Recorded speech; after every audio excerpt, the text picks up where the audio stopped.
Welcome back to our channel. Andhra Pradesh ప్రభుత్వం నుంచి మీకొక గుడ్ న్యూస్. నవరత్నాలు పేదలందరికీ ఇళ్ళు. ఈ పథకంలో భాగంగా సుమారు 31 లక్షల మంది పేదలకు లేదా అంతకంటే ఎక్కువే అవ్వచ్చు వాళ్ళందరికీ కూడా ఇంటి స్థలంతో పాటుగా ఒక పట్టానైతే ఇవ్వటం జరిగింది. దాన్ని ప్రస్తుతం డీ ఫామ్ పట్టా కింద పిలుస్తున్నారు. అయితే కేవలం ఆ డీ ఫామ్ పట్టా రైట్స్ తో సరిపెట్టకుండా మీకు ఫుల్ రైట్స్ ఇచ్చే విధంగా, అంటే కంప్లీట్ రిజిస్ట్రేషన్తో మీకు ఆ స్థలాన్ని అయితే హ్యాండ్ ఓవర్ చేయబోతున్నారు.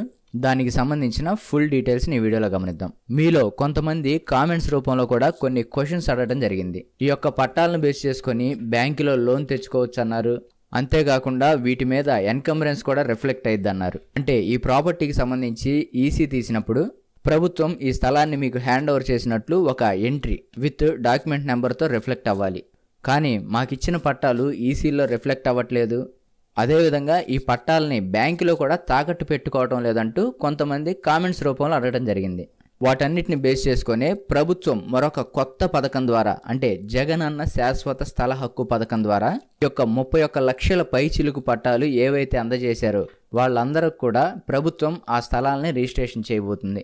దీనికోసం మీరు రిజిస్టర్ ఆఫీసుల చుట్టూ పడిగాపులు కాయాల్సిన పని కూడా లేదు. ఎందుకంటే ఈ యొక్క కార్యక్రమాన్ని ప్రతి గ్రామ వార్డు సచివాలయాల ద్వారానే ఈ యొక్క రిజిస్ట్రేషన్ ప్రాసెస్ అనేది చేయబోతున్నారు.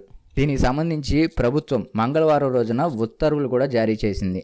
సచివాలయంలో ఉన్నటువంటి పంచాయతీ కార్యదర్శులు కానివ్వండి లేదా వార్డ్ అడ్మినిస్ట్రేటివ్ సెక్రటరీలను జాయింట్ సబ్ రిజిస్ట్రార్లుగా గుర్తిస్తూ ఉత్తర్వులు కూడా జారీ చేయడం జరిగింది. అంటే ఇప్పుడున్నటువంటి ప్రతి గ్రామ వార్డు సచివాలయం కూడా ఎస్ఆర్ఓలుగా మారబోతున్నాయి. దీనికి సంబంధించి ముందు చెప్పినట్లుగా సబ్ రిజిస్ట్రార్లుగా పంచాయతీ సెక్రటరీ లేదా వార్డ్ అడ్మినిస్ట్రేటివ్ సెక్రటరీలు అయితే వ్యవహరించబోతున్నారు. అదేవిధంగా ఎగ్జిక్యూటెంట్గా, అంటే ప్రభుత్వం తరపున మీకు స్థలాలను విక్రయించే వ్యక్తిగా సంబంధిత విఆర్ఓని లేదా కాంపిటేటివ్ అథారిటీని అయితే నియమించబోతున్నారు.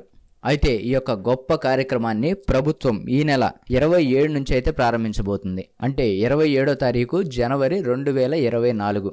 దీనికి సంబంధించి ఆల్రెడీ ప్రతి గ్రామ వార్డు సచివాలయానికి కూడా సంబంధిత కలెక్టర్ల ద్వారా ఇన్స్ట్రక్షన్స్ అయితే రిలీజ్ చేయడం జరిగింది. ఈ యొక్క కార్యక్రమం అనేది నిజంగా ప్రతి పేదవాడు కూడా సంతోషించదగినటువంటి కార్యక్రమం. ఎందుకంటే ఈ యొక్క రిజిస్ట్రేషన్ ప్రాసెస్ ద్వారా ఈ ప్రభుత్వమే ఉన్నా లేదా ప్రభుత్వం మారినా సరే మిమ్మల్ని ఆ స్థలం నుంచి ఎవ్వరూ కదిలించడానికి వీలుండదు. ఒక్క మాటలో చెప్పాలంటే మీకు ఇచ్చినటువంటి ఈ యొక్క జగనన్న కాలనీలు ఏవైతే ఉన్నాయో వాటి సరౌండింగ్స్లో ఎవడైనా కోట్ల రూపాయలు పెట్టి స్థలం కొనుక్కొని రిజిస్ట్రేషన్ చేసుకుంటే ఎంత రైట్స్ ఉంటాయో అంత రైట్స్ ప్రభుత్వం మీకైతే కల్పించబోతుంది. ఇక ఇదే కాకుండా ఈ యొక్క రిజిస్ట్రేషన్ తర్వాత మీరు ప్రభుత్వ సెక్టార్ బ్యాంక్స్లో లోన్స్ తెచ్చుకోవచ్చా లేదా ఏదైనా రిజిస్ట్రేషన్ పద్ధతిలో మీ పిల్లలకి అమ్మటం లేదా గిఫ్ట్ ఇచ్చుకోవటం చెయ్యొచ్చా లేదా, ఇలాంటి మరిన్ని అప్డేట్స్ని నా నెక్స్ట్ వీడియోస్ ద్వారా మీకు తెలియజేస్తాను. ఇలాంటి మరిన్ని ఇన్ఫర్మేటివ్ వీడియోస్ కోసం ఛానల్ సబ్స్క్రైబ్ చేసుకొని పక్కనే ఉన్న బెల్ ఐకాన్ని ప్రెస్ చేయండి. Thank you for watching.